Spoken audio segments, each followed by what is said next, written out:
Hello, season's beatings, and welcome to another episode of Chuchu as a Ranker. I hope the holiday season is going well for you and your family. Now, to the Smiths.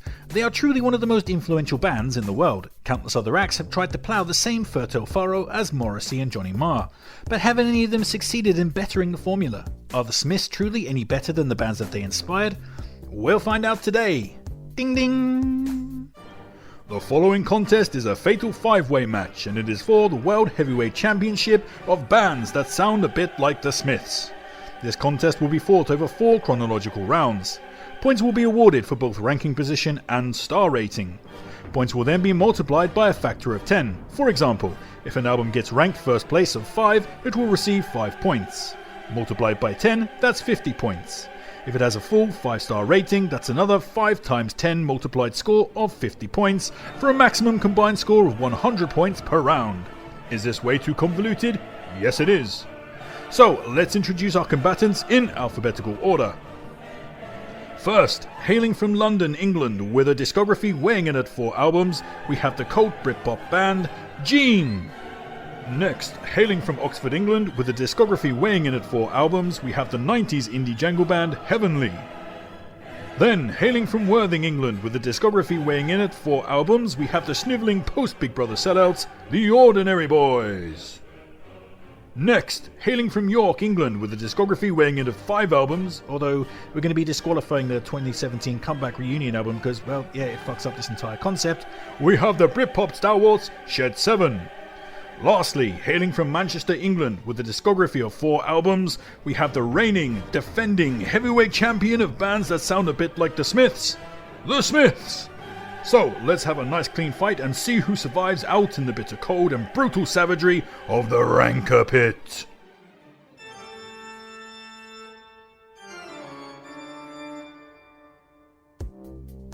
So, here we are in the debut LP round, and in this round we have Olympian by Gene from 1995, Satan vs Heavenly by Heavenly from 1991, Over the Counterculture by The Ordinary Boys from 2004, Changegiver by Shed 7 from 1994, and The Smiths by The Smiths from 1984.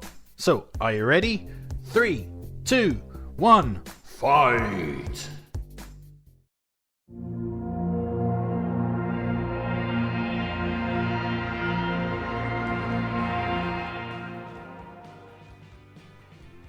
Coming in last place, we have Heavenly vs Satan by Heavenly from 1991.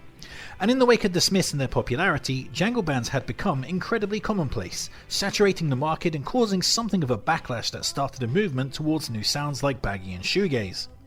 And Heavenly were right in the path of changing fashion, playing tuneful jangle at exactly the time when nobody really wanted to hear it. That's a shame though, as Heavenly had all their parts in order.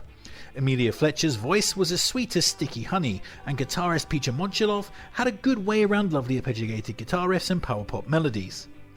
And yeah, although this LP lacks a certain variety, it is a highly enjoyable jangly ride with an alluring tweeness. It kinda sounds a bit like what Belle and Sebastian would do a few years later, only with a bit more power pop rough and tumble woven into the seams.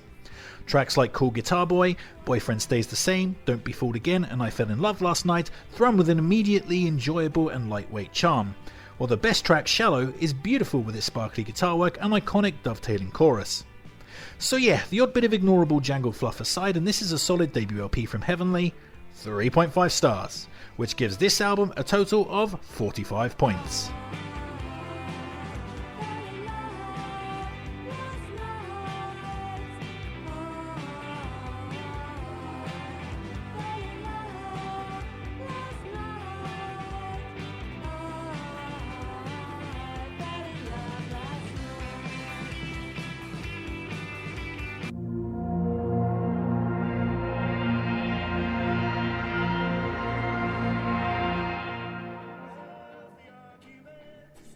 Next up we have Over the Counterculture by The Ordinary Boys from 2004, and this LP shunts mod, ska and occasional flashes of Smiths-esque jangle together into an appealing package, which sounded great back in the second coming of Britpop which blossomed in the mid-2000s.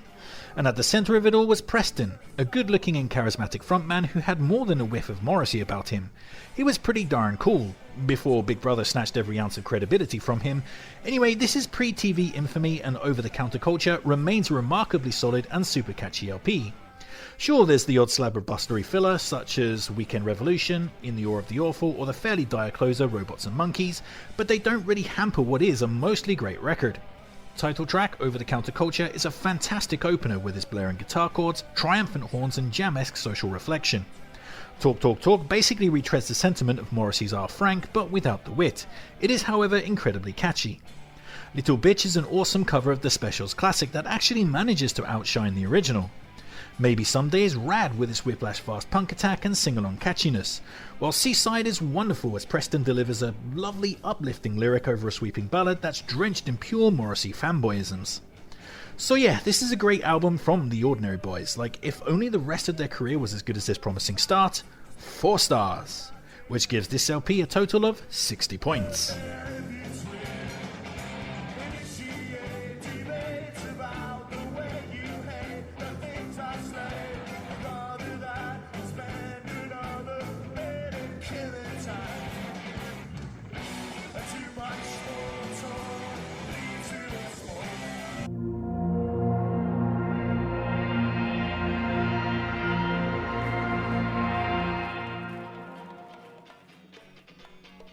Next up, we have Changegiver by Shed 7 from 1994.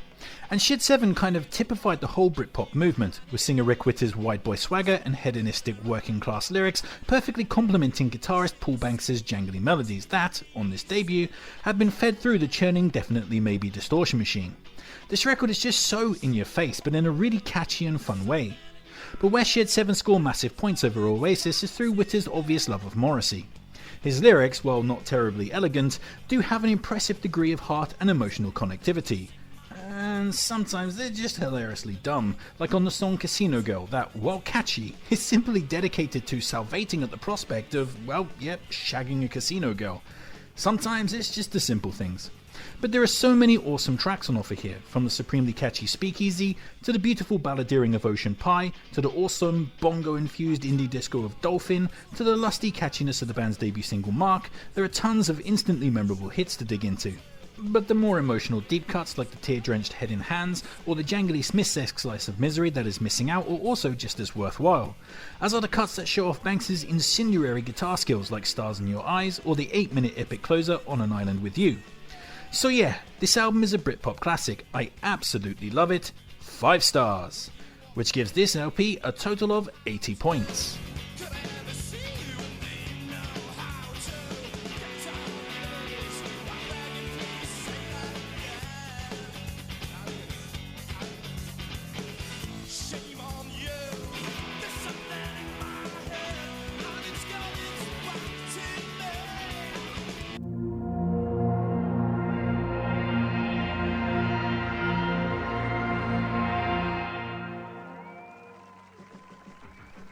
Coming in next, we had the self-titled LP by The Smiths from 1984.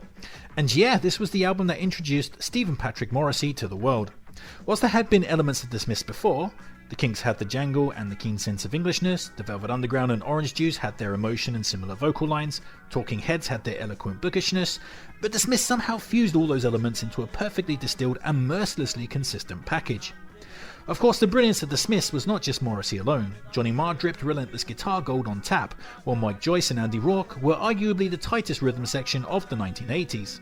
This debut LP, whilst a sensation upon release, is The Smiths at their weakest in my opinion. The original sessions with Troy Tate as the producer didn't work out and had to be scrapped, leading the band to re-record the LP in 2 weeks with John Porter at the helm. This low-budget secondary Rush job comes through in the paintwork, with some of these tunes featuring inconsistent production.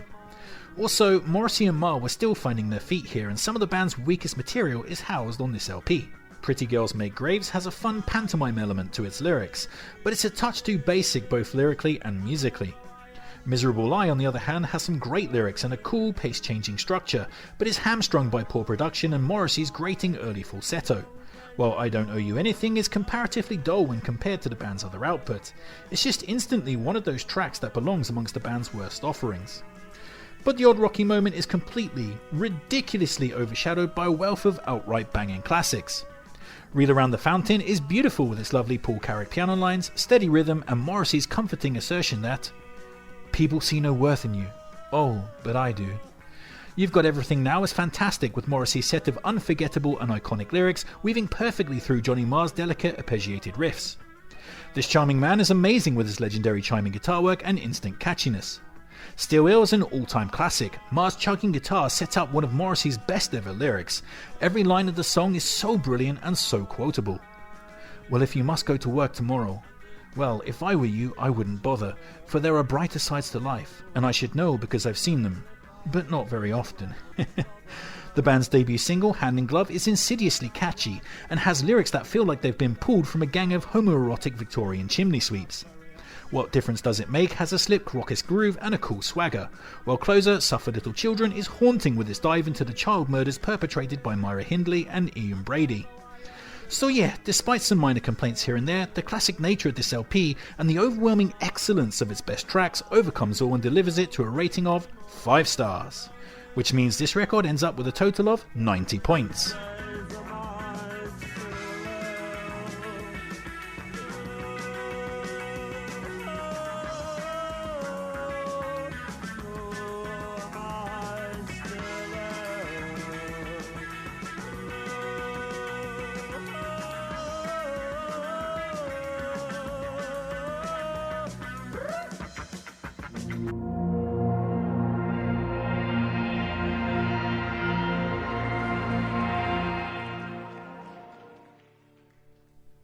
Coming in first place this round, we have Olympian by Gene from 1995.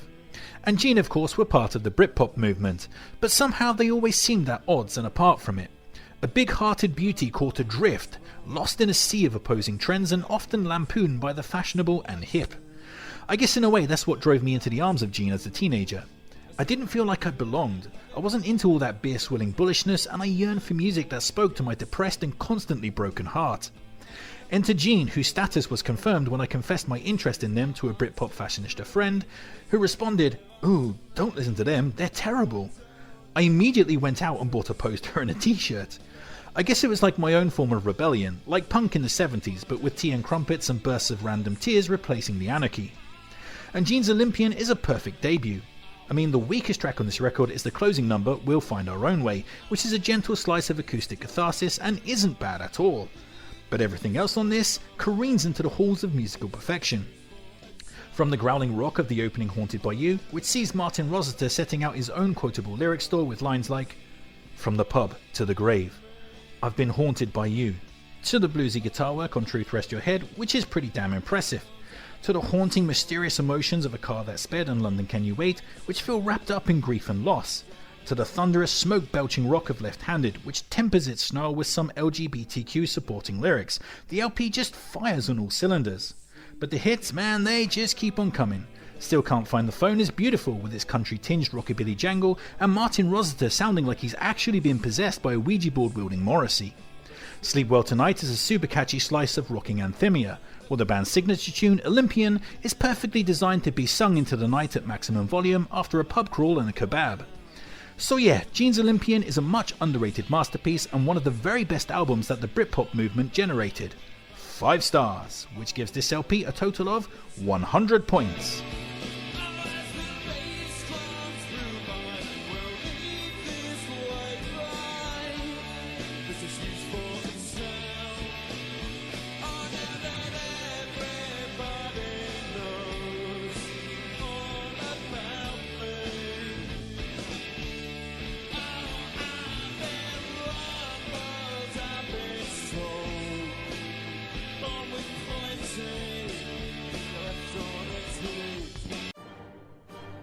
So, all eyes to the scoreboard after round 1. Things are pretty self-explanatory. Gene are currently in the lead with 100 points.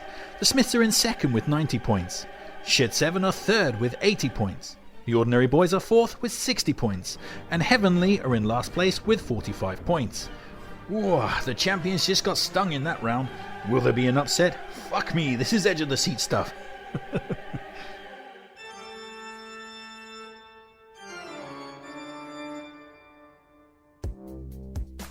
Now, into the sophomore album round, the difficult album number 2 if you will, and in this round we have Drawn to the Deep End by Gene from 1997, Le Jardin des Heavenly by Heavenly from 1992, Brassbound by The Ordinary Boys from 2005, A Maximum High by Shed 7 from 1996, and Meet Is Murder by The Smiths from 1985. So, are you ready? 3, 2, 1, fight!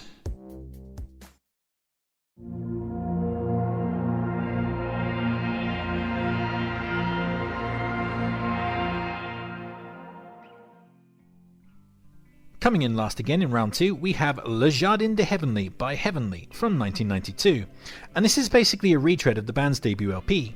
There's zero progression here, it's all just the same kind of typical indie jangle all the way through the record. Sometimes the band managed to refine their songwriting and come up with some lovely twee nuggets, such as Starshy, Different Day and the bouncing REM-esque See Is the Heavenly Option, which succeeds by changing up the formula somewhat. Also, The Birds Aren't Singing Anymore has some nice emotion threading through its jangly composition, and I'm Scared of You is a nice catchy closer that sends the LP off on a slightly stronger note. But there are just too many sound-alike jangle fillers on here that all kind of blend together into an incredibly polite, yet utterly ignorable swill.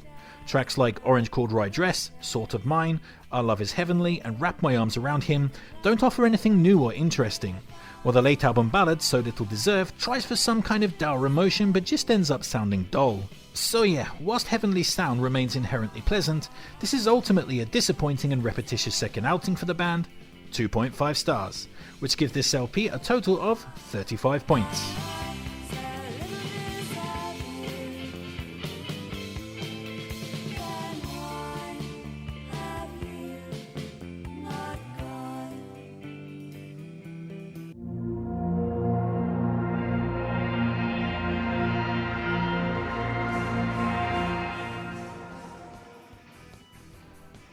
Next up we have Brassbound by the Ordinary Boys from 2005, and here the band are doubling down on the ska elements of their sound, and this leads to quite an upbeat and catchy sounding album. Indeed, its best tracks such as the awesome reggae inflected single Boys Will Be Boys, or the lyrically astute Morrissey-esque Life Will Be the Death of Me, managed to maintain the quality of their previous LP.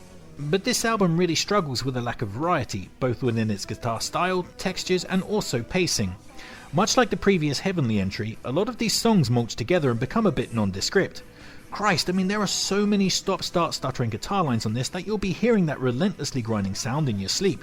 Meh, meh, meh, meh, meh, meh, meh, meh, meh, meh, meh, meh. No! Somebody make it stop! Of those mulchy songs that all sound very similar, some of them mildly entertain, such as the opening anti-far right title track Brassbound, the Poppy on an Island, and the string and horn infused A Few Home Truths, but a lot of them don't do much except bore you slightly and exacerbate the record's tonal flatness. Specific culprits being the likes of One Step Forward, Don't Live Too Fast and A Call to Arms. So yeah, in the end Brassbound winds up as being a serviceable ska album. It has some good high spots and a generally light and easy flow, but it's also uninventive, samey and occasionally boring. We'll call it a mixed bag then. 3 stars, which gives this LP a total of 50 points.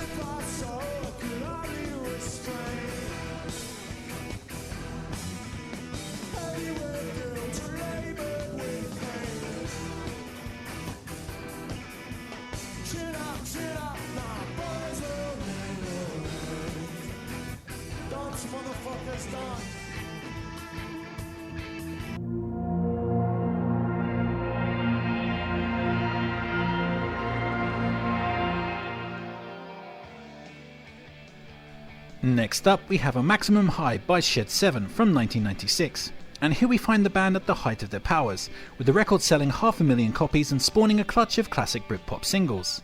And on this, musically, the Sheds are toning down that relentless distortion of their debut and replacing it with much brighter guitar pop soundscapes, which is definitely a good move. But this LP can't quite match the consistency of Changegiver, with this record housing some of the band's weakest material alongside a lot of its strongest. Closing title track A Maximum High, for example, is an utterly rank slice of subpar Oasis copycatting, with a set of braggadocious lyrics that make you want to retch up your own kidneys. Out by My Side is a flavourless folky track that sees frontman Rick Witter woefully off-key, and whilst far less egregious, the likes of Falling From the Sky and This Day Was Ours still only rank as typical blustery Britpop fillers. But when this record is great, it's amazing, throwing up some of the finest moments Britpop has to offer. From the thumping thug rock of Getting Better and Where Have You Been Tonight, to the sublime emotive balladry of On Standby, to the awesome jangle and triumphant horns of Going for Gold, to the super catchy gleaming pop rock of Bully Boy and Lies, there's just so much good stuff to sink your teeth into here. So yeah, despite the odd wobble, the good massively outweighs the bad on this record. 4 stars, which gives this LP a total of 70 points.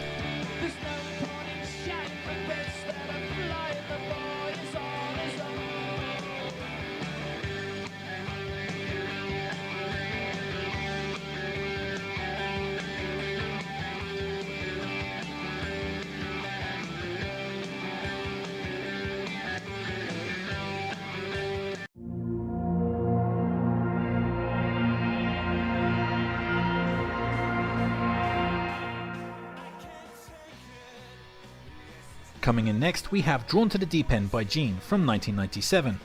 And this is the sound of a band going for broke, taking the ample money provided by their label and sinking it all into a truly ambitious attempt at making the best album of all time.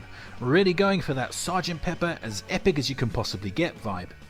And although they felt short of achieving such a lofty goal, Gene still managed to smash out an absolute home run.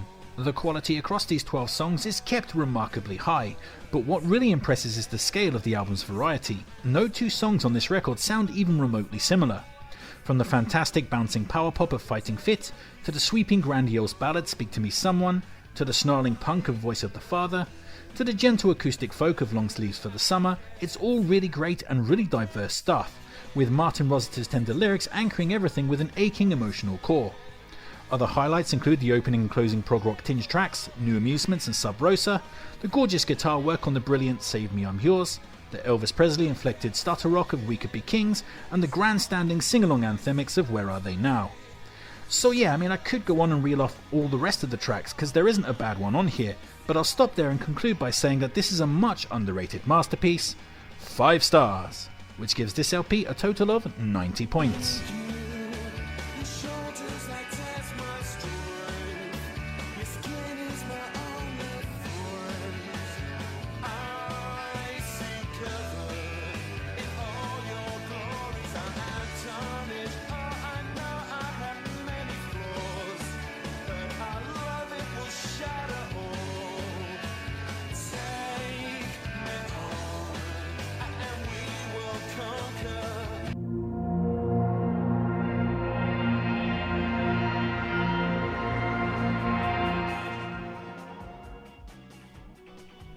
So, taking the top spot in round 2, we have A Meat is Murder by The Smiths from 1985, which is actually my favourite Smiths LP and likely my favourite record that either Morrissey or Johnny Marr have ever been involved with, and it's just like fucking perfect. The band turn in a more urbane, more intense and darker direction here, at least sonically. There's just no tweeness to be found on this record, it's just snarling angriness and a sense of desperate isolation. And all 4 members of The Smiths get their chance to shine in the spotlight. Johnny Marr is electric across this entire LP, fusing elements of art rock, jangle, punk, rockabilly, 50s balladeering and disco funk into a truly virtuoso performance. Mike Joyce is tight as always but gets to go absolutely ballistic on the thunderous What She Said, his building tom clatter adding more excitement to a growling punky banger. Andy Rourke meanwhile gets his moment at the top of the mountain via his utterly delectable bassline on Barbarism Begins at Home, which is just so damn catchy. The track runs almost 7 minutes, but you wouldn't begrudge it a couple more with a killer bassline like that. Morrissey, of course, rampages all over the place with his unbelievably brilliant lyrics and immediately distinctive tones.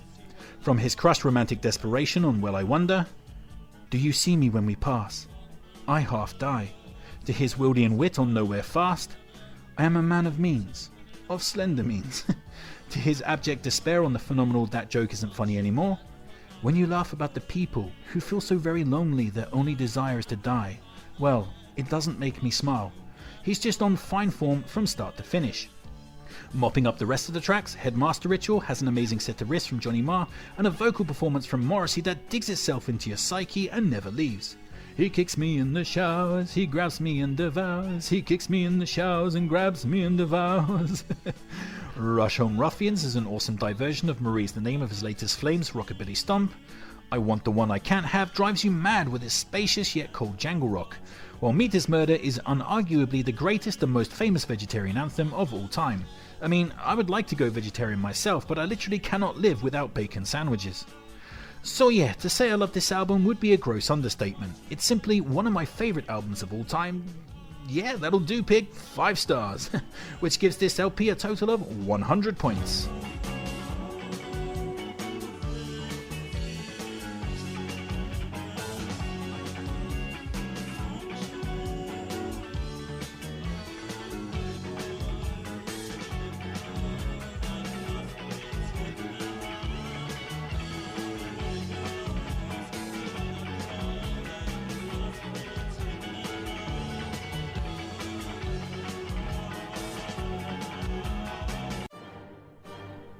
So, eyes off your next door neighbour's clearly visible camel toe and onto the scoreboard.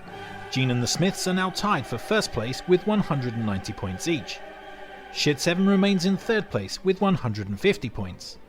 The Ordinary Boys are fourth with 110 points. And Heavenly languish in last place with 70 points. It's all to play for in the next round, so let's get cracking.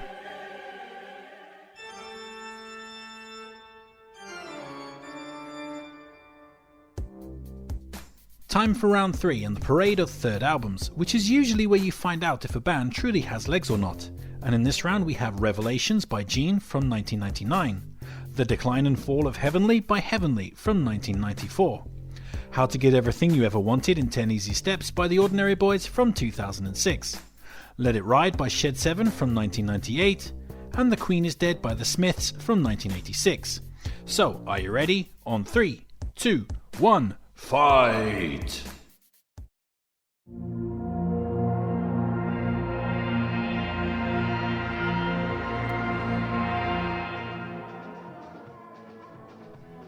So, coming in last again, we have Heavenly with The Decline and Fall of Heavenly from 1994. Come on Heavenly, please write better songs, you're making me look like a woman-hating ass. Which is not true at all, I love women's asses. Al Pacino style, cause she got a great ass and you got your head all the way up it. When I think of an ass, a woman's ass, something just comes out of me. Anyway, to their credit, Heavenly are changing up gears here, moving away from the twee jangle and into more direct power pop territory. Amelia Fletcher's voice has been pushed right up front, which results in more openly catchy tunes and gives a better opportunity to connect with her lyrics. And this is a good move for the band as they really tied out that typical jangle thing on their previous release. These songs are all universally pleasant and enjoyable. The energy and consistency is kept pretty high, and at only 8 songs and 25 minutes, the record is also appealingly brief. Yet, at the same time, this album is also entirely unmemorable. It's like one of those records that's nice while you're listening to it, but the moment it finishes, it's just like gone, auto-deleted from your brain. I've listened to this LP about 5 times and I still can't remember a bastard track off it. I mean, if I didn't write notes, I'd be completely fucked. Still, tracks like Modestic, Slapjack and Sperm Meets Eggs, So What, do have a nice poppy thump to them. Although, I will note that having an instrumental track, this time in the form of the surf rock tinged Sacramento, on an album that's only 25 minutes long is a bit rich. So yeah, this is a difficult one to score for me. On one hand, I do enjoy this LP when I listen to it, certainly. On the other hand, it's so ignorably pleasant that it's ultimately totally forgettable. But, a gun to my head, and I would prefer to listen to this over the band's first 2 albums, so a very cautious 3.5 stars, which gives this LP a total of 45 points.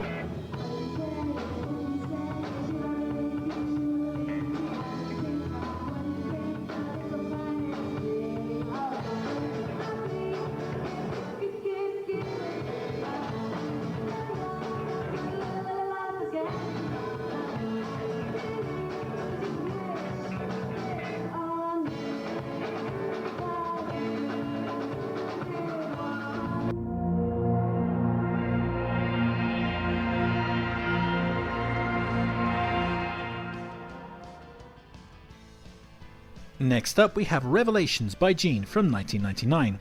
And after the record label put a huge amount of time and money into the band's previous LP, Drawn to the Deep End, only to see it underperform, this time the band were given only a few weeks and a limited budget to get things done. In turn, Gene dealt with this by paring things back and making a simple, back-to-basics Britpop record, albeit one that was purposely more boisterous and rocking than their previous work. And that's a bit of a shame because Gene's delicacy was always their strongest point, and that was what set them apart from the Britpop crowd.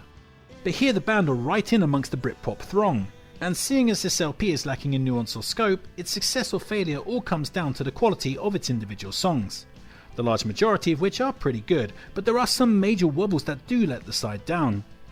There's a stretch on the back end of this record where the band kind of implode. The back-to-back pairing of The Looker, Little Child, Stop and The Police Will Never Find You sees Gene at their lowest ebb. The Looker is a blustery Britpop filler, and I absolutely hate Martin Rossiter's lyrics that seem to be about saving up money to spend on a prostitute. What now?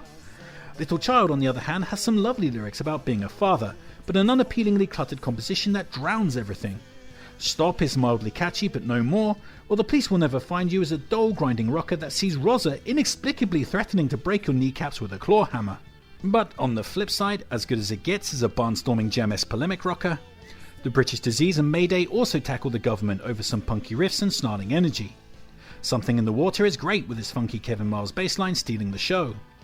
Angel turns on a bit of old school Gene for a lovely ballad that's high on grandeur, while the slowly building closer, You'll Never Walk Again, is a catchy masterclass in patience and eventual payoff.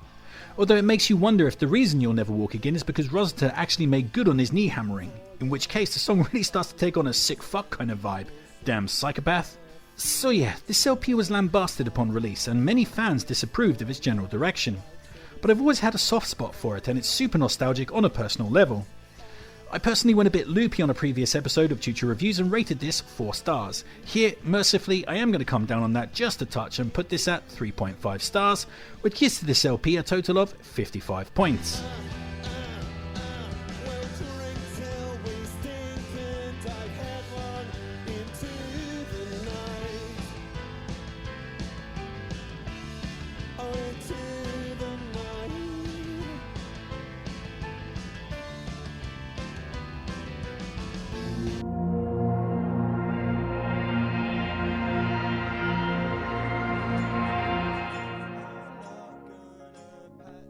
Coming in next, we have Everything You Ever Wanted in 10 Easy Steps by the Ordinary Boys from 2006.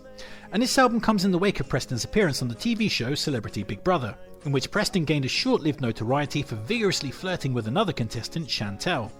But this 15 minutes in the public eye obviously scrambled Preston's brains and led him to sink a dagger into the backs of his ardent fans, the so-called Ordinary Army, by selling out and portraying everything that the band stood for. Themes that cropped up again and again on the band's earlier albums included championing everyday working class life and a staunch anti-consumerist sentiment, often deriding those that seek pleasure in vacuous things. And now here Preston was on this LP, changing out the rock for slickly produced pop, trying to appeal to underage girls and horny mums, and basically trying to change his image into a glitzy, vacuous pop star. What the actual fuck? I mean seriously, if you can find a more textbook example of selling out, I'm all ears. Hilariously though, it all went to shit, not only tanking Preston's credibility but also his career, as when the record failed to sell, the band broke up, Preston went solo, released one single and then was dropped by his label. Mwah, mwah, mwah. So yeah, this album is absolutely rife for ridicule. It's got a massive target painted on its back. Indeed, I personally went to town and had some fun with it on my Ordinary Boys Full Ranker video. But I'd have to admit that I was drinking a bit too much of the Kool-Aid and was going overboard on that episode. It's kinda hard not to when somebody sets themselves up so perfectly, basically handing you a hand-signed letter of consent that simply reads, "Kick me." But actually this album is a lot more fun and a lot more interesting than I gave it credit for. Firstly, the change from rock to pop is actually a godsend.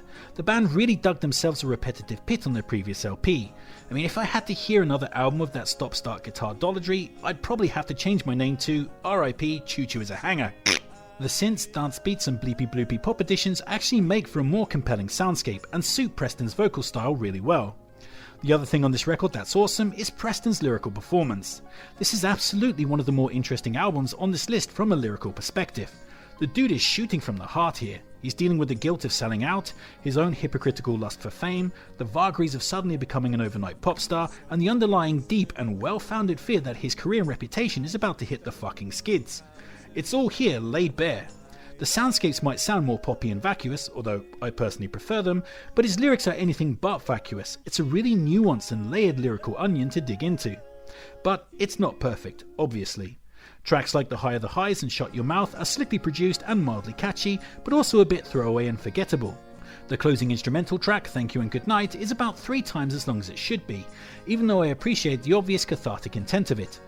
But this album also has one of the most unforgivably bad songs of all time on it, like legit no fucking around. I Love You is a twee love ballad written by Preston for Chantel. It's so unrepentantly cringy that you just want to immediately go out, find the nearest lovesick, endearingly cute early 20s couple and brick them both to fucking death in order to restore your equilibrium. I mean, oh my god, that song is so fucking bad. But at least it's bad in an unforgettable, entertaining kind of way. Actual genuine highlights though include the fantastic Lonely at the Top, which is a slick pop song that sees Preston giving himself a damn good thrashing for selling out, and well he might. The Great Big Rip-Off is a fun, super catchy Smiths-aping pop rocker that dives into consumer culture with its tongue firmly planted in its cheek. 9 to 5 is a reggae-kissed radio hit with an unnecessary rap section, but it is saved by Preston's lyrics about pop star life.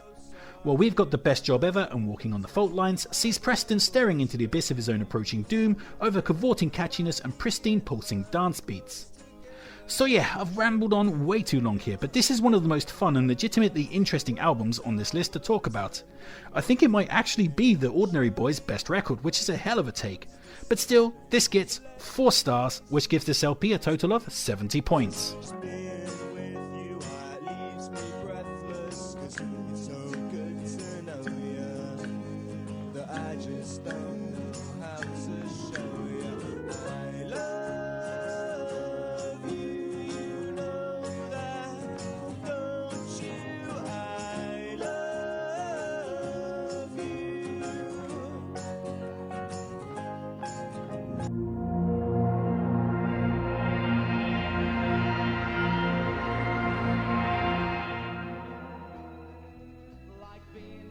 Next up we have Let It Ride by Shed 7 from 1998. Now this was a bit of a surprise for me. Traditionally I've always considered this LP a bit of a weak link in the Shed 7 chain, but on this particular session of revisiting I really came around on it. My main problems with the album were a couple of crap tracks, which are actually still crap, namely the extremely half-baked folky number A Hole and the closer Goodbye, which is such an ineptly forgettable closing tune. Especially as Chasing Rainbows is right there directly prior to it on the track list. I mean, hello?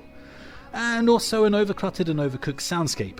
I always felt like there was no space to breathe on this particular record, and the guitarist and singer were always fighting for space. But, I don't know, like that fault just kind of up and vanished this time round. Whilst I still think that is a thing that's going on, it just didn't bother me this time round, leading me to enjoy this LP much more than I had done before. Tracks like Let It Ride, Halfway Home and Drink Your Love always irked me slightly with their crowded production, but this time their inherent catchiness and core melodies won out over their booming thug rock compositions. Add into that a clutch of excellent singles via She Left Me on Friday, shouty indie disco fun, The Heroes with its brooding atmosphere and cool proggy overtones, Devil in Your Shoes' sweeping bluesy balladry, and Chasing Rainbows, which although feeling like a bit of a tacked on afterthought here, is still one of the most nostalgic and beautiful Britpop ballads ever put to tape. So yeah, this album is great.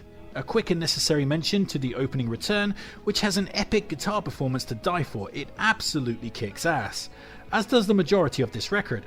I always thought the ceiling for Let It Ride was around 3 to 3.5 stars, but I'm going beyond that this time to a well-rounded and well-deserved 4 stars, which gives this LP a total of 80 points.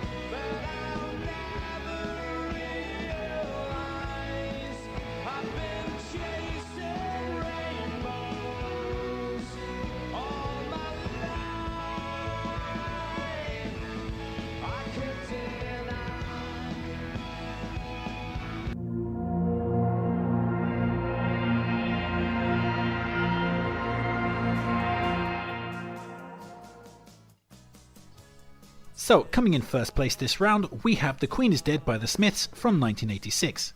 And here the Smiths channel their inner kinks, focusing on lightweight jangle and vaudevillian aspects more than at any other point in their career. There's a lovely twee Englishness to this LP that recalls the Village Green Preservation Society from 1967. And of course, The Queen is Dead is widely renowned for being the best Smiths album, regularly appearing on the best of all time lists and such like.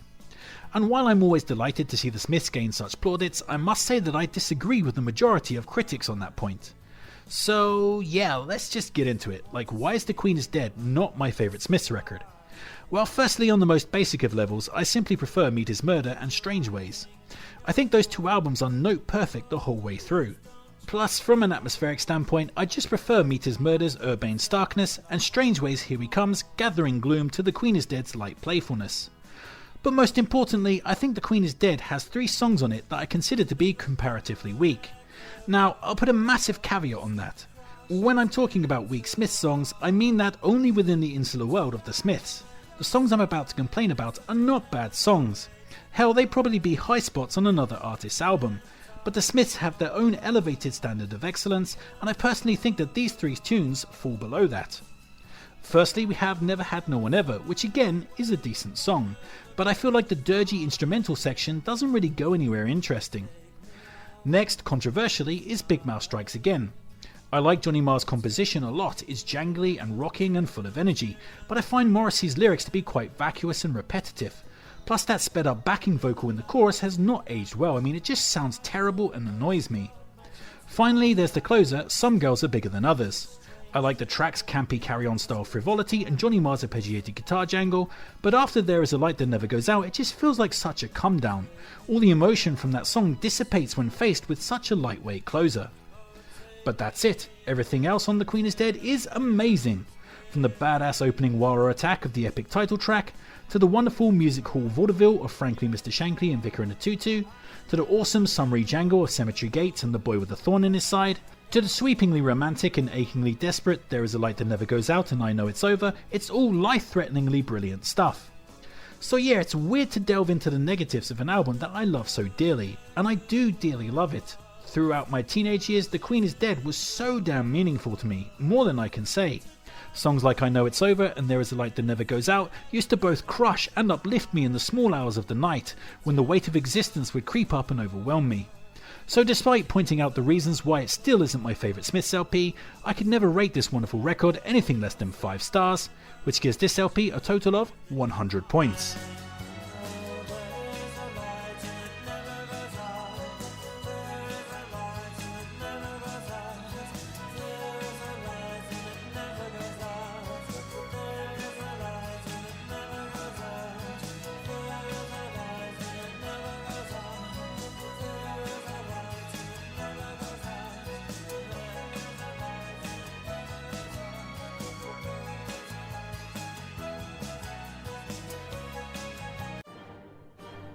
All eyes off that penis enlargement ad that keeps popping up on your Facebook feed and onto the scoreboard. The Smiths have now broken free into a clear lead with 290 points. Gene got stung in that round but remain in second with 245 points. Shed 7 are gaining ground in third with 230 points. The Ordinary Boys are in fourth with 180 points, and Heavenly look a bit worse for wear, still in last with 115 points. The fourth and final round awaits, so let's get ranking.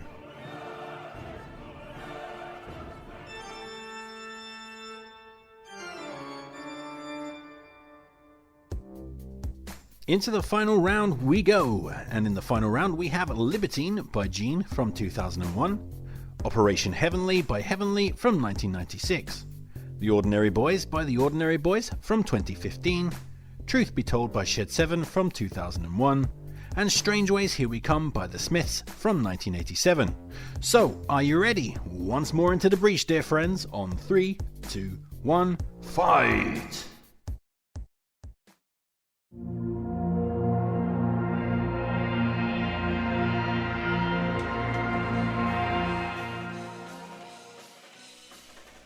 Coming in last place this round, and we have the self-titled comeback album by The Ordinary Boys from 2015. Except this time only Preston remains from the original lineup, with his backing band made up of entirely new musicians. And here Preston leads his new troupe of critical cannon fodder down the not-so-rosy path of typical skate rock. And well, it just doesn't work out all that well. I mean, Preston still knows how to turn a good chorus. Tracks like Awkward and Losing My Cool just about salvage themselves by displaying that skill prominently. I'm Leaving You and I'm Taking You With Me is a nice thumping rocker with a bright and catchy melody. Panic Attack is a lot of energetic chanting sing-along fun, while Almost Ready has a nice Britpop glide to it, but talk about pop eating itself, as the track blatantly rips off the Gene B-side Toasting the Union. You didn't think you'd get caught, but I see you, Preston, I fucking see you, mate. But everything else on this slips into bland sub-Blink-182 skate rock dollardry, and this is worsened by a terrible production. The album tries to be rocking and heavy, but is also smothered in echo and reverb. I mean, someone should probably tell the producer that those things are inherently designed to fight against each other. And the result is an LP that sounds like a hazy mess and lacks the type of definition that this kind of material is crying out for. So yeah, a handful of decent tunes can't quite save this record from floundering in abject mediocrity. Here The Ordinary Boys are perhaps being just a bit too ordinary. 2.5 stars, which gives this LP a total of 35 points.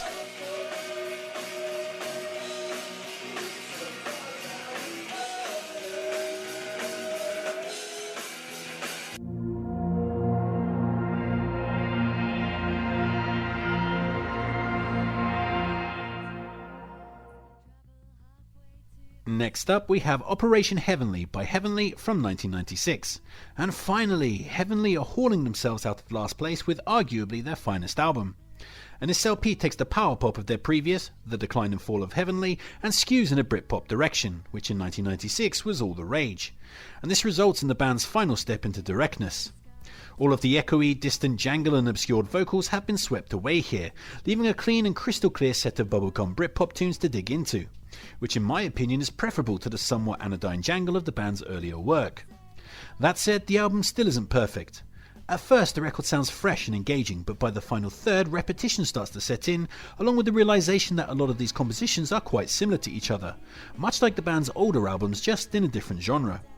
This leads certain late album tunes such as Fat Lenny and Snail Trail to feel like fillers that retread ideas from other, better songs on the record.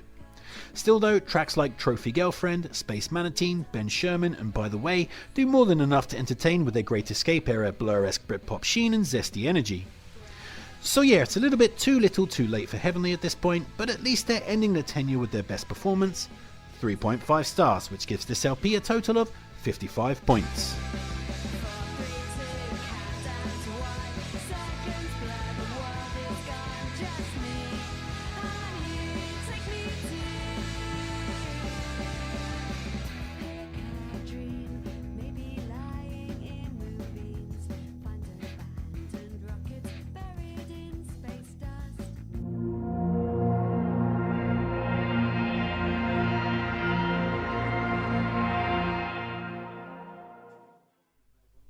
Coming in next we have Libertine by Gene from 2001, and after being dropped by their label due to the critically and commercially disastrous Revelations, the band created their own imprint and self-released their fourth and final LP. And what a way to go out! Gene are not a humbled, spent force here. Instead, they are reinvigorated and ready for battle, honing a newfound sense of art rock and aiming for maximum elegant grandeur. Also, this is Martin Rossiter's greatest lyrical showcase. His emotional and lyrical maturity courses through this record, leading its peak moments to hum with an intense feeling of head in the hands despair. It's a wholly appropriate send-off for a band defined by its splintered emotions. That said, this LP does fall marginally short of perfection. The song quality is kept startlingly high, so when the tunes do dip below the bar, they stand out pretty obviously. Although it has a great guitar solo, simple requests, effects-driven vocals and vain lyrics about wanting to be beautiful and wear designer things don't really do anything for me. Oh Lover on the other hand has some admirable lyrics about domestic violence, but is hamstrung by a bland backing composition. While Let Me Rest's reggae-infused experimentalism doesn't really come together in a compelling way. But everything else on this is gravy. The opening Does He Have a Name is great with its elegant closing string section and romantically crushed lyrics. Likewise, Is It Over pulses with hopeless desperation, as over a maudlin piano ballad Martin Rossiter ponders the question, is this the end of me? We'll Get What We Deserve gives status-hungry douchebags a quick backhand, with Rossiter's keyboard lines and Steve Mason's beautiful arpeggiated guitar picking interplaying beautifully. You escapes away from the creaking sadness via a gigantic big-hearted ballad with an anthemic flourish. Spy in the Clubs kicks ass with its wiry guitar intensity and lyrics brimming with paranoid malice. While closer Somewhere in the World is a thing of cathartic beauty, with Rosa throwing out an impossible wish. Is there a country, just for the lonely? A land that gently heals despair. If only, Martin, if only.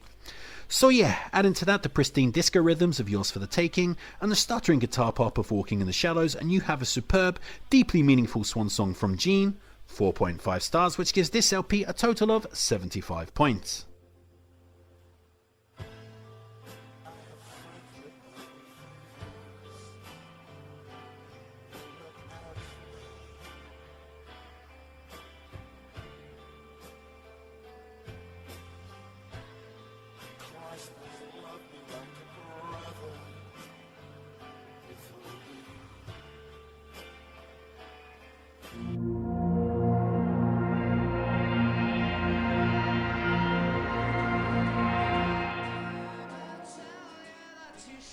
Next up we have Truth Be Told by Shed 7 from 2001.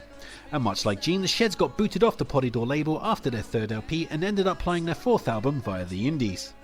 Adding to the band's woes was the loss of their guitarist Paul Banks, who left the group in fairly acrimonious fashion in 1999.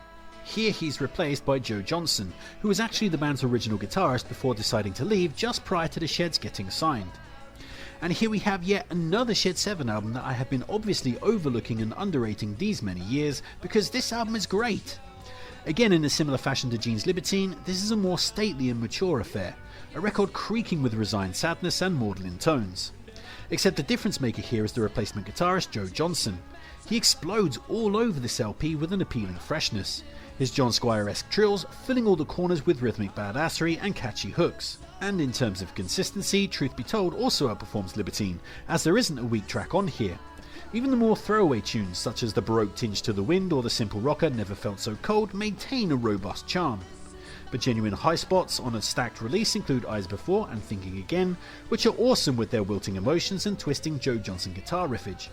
Likewise, Be Myself has some great Stone Roses style guitar work that immediately sinks its claws in. Laughter Lines takes a crack at sounding like OK Computer. I mean, hey, it was 2001, it was almost illegal not to take a crack back then, but the tune delivers on its emotive promise. Love Equals is total blustery filler, but I absolutely love it. That rocking middle eight makes me pop every single time. While Cry for Help is a wonderful sweeping ballad with a beautiful cascading melody and lyrics steeped in romantically abandoned misery.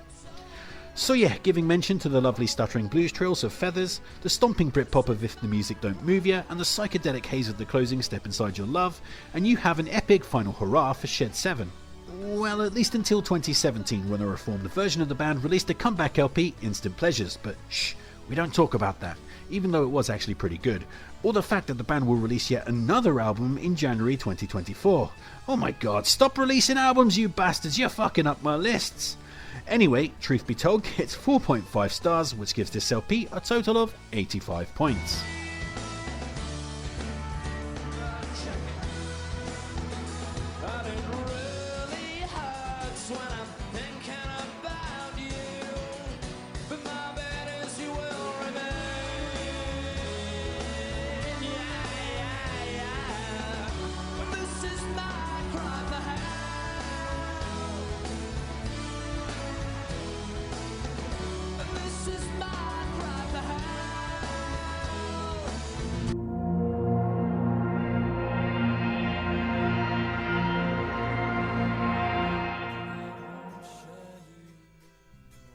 So, coming in first place this round, once again we have the Smiths with their final LP, Strange Ways Here We Come, from 1987. And this record feels like such a perfect ending for such an amazing band. It's full of foreboding storm clouds, melancholic melodies, and lyrics that often reference death. Hell, even 2 of the songs have the word death in their title. So you'd be forgiven for thinking that the relationship between Morrissey and Marr was breaking down at this point, that the sessions were full of ill moods and disagreements. But that was actually not the case, as the Strange Ways sessions went smoothly and saw the Smiths in perfect synchronicity with each other. Of course, it all went to shit shortly after while recording the B-sides for the album's singles, but the album sessions themselves were peaceful. Indeed, both Morrissey and Marr themselves believe Strange Ways Here We Come to be the band's greatest achievement. And I personally wouldn't make a big argument against that, as this LP is absolute perfection from start to finish. Johnny Marr is on great form here, pushing out from the band's jangly centre, finding new spacious soundscapes to inhabit. Whether it be the entirely keyboard-based opener, A Rush and a Push and The Land Is Ours, or the glam guitar rock of I Started Something I Couldn't Finish, or the building art rock sprawl of Death of a Disco Dancer, or the sound effect-laden piano intro of the phenomenally gorgeous 1960s style balladeering of Last Night I Dreamt That Somebody Loved Me, he's always finding new sonic spaces to slide into. As for Morrissey, he's as sullen but as witty as he ever was here, as on Unhappy Birthday, where he imagines shooting himself in the bluntest of ways, yet also offers up the hilariously pithy chorus of I've come to wish you an unhappy birthday, because you're evil and you lie, and if you should die, I may feel slightly sad, but I won't cry. Stop Me If You Think That You've Heard This One Before is a phenomenal lyrical trawl, seemingly through Morrissey's experiences of being out on the town, which apparently climaxes with a Friday night in Outpatients. I mean, hey, what proper Friday night doesn't, eh? Pints and 4am kebabs for life, geezer. Well, Paint a Vulgar Picture is Moz's grand put-down of record company stooges and greed, with him snorting, reissue, repackage, repackage, which is quite rich for a dude that tried to retcon a lot of his own solo work. Still, at least they were his records and not some poor dead stars. And as for the rest of the tracks, Girlfriend in a Coma is wonderfully light and very funny. There were times when I could have murdered her. Death at One's Elbow is a slight but fun detour into chugging rockabilly. I Won't Share You is one of the greatest closers ever, as over a truly gorgeous acoustic backing, Morrissey warns, "I won't share you with the drives and the dreams inside. This is my time." Quite what Johnny Marr made of that lyric is anyone's guess, as a real thorn in his side was Morrissey's jealousy and disapproval of his burgeoning projects outside of the Smiths. And that brings us to a final thought. Why did the Smiths break up? Well, it was a multitude of reasons. Morrissey refusing to accept any manager for the band and burdening Johnny Marr with too much excess responsibility. As already noted, Morrissey's jealousy of any musical-based friendship that Marr had outside of the band. Johnny Marr's growing want to try new musical genres and his annoyance at Morrissey's steadfast traditional leanings, but most importantly, Morrissey trying to coerce Johnny into recording B-sides when he just didn't want to and had told Morrissey that he was tired and desperately needed a holiday. Morrissey forced Marr to go into the studio, so a pissed off Marr abandoned the sessions and went on holiday anyway. And save for some drama surrounding leaked news reports in the NME, that was that for the Smiths. But as for Strange Ways Here We Come, it's a magnificent epitaph and an instant 5-star classic which gives this LP a total of 100 points. I want the freedom and the guile. Oh, life tends to come and go. As long as you know, no, no, no, no, no, no, no, no. I won't share you. So, eyes off your mum, dogging in the back of a Ford Fiesta and onto the scoreboard for the final tally. Sadly, never breaking out of last place, we have Heavenly with 170 points. In fourth, we have the Ordinary Boys with 215 points. In third, we have the rather consistent Shed 7 with 315 points. Narrowly surviving in second place by the skin of their teeth, we have Gene with 320 points. And still, the reigning defending champion of bands that sound a bit like the Smiths, in first place we have the Smiths with 390 points, only 10 points shy of a perfect whitewash. And that's it, the Smiths win rather comfortably. I mean, let's be honest, there wasn't really too much ranking drama on this one, was there? Sorry to waste everybody's time. As always, feel free to sound off in the comments and rank these records in whichever fashion you see fit. Have a great Christmas and a happy new year. Make sure to take care of yourself, but most importantly, just keep on ranking.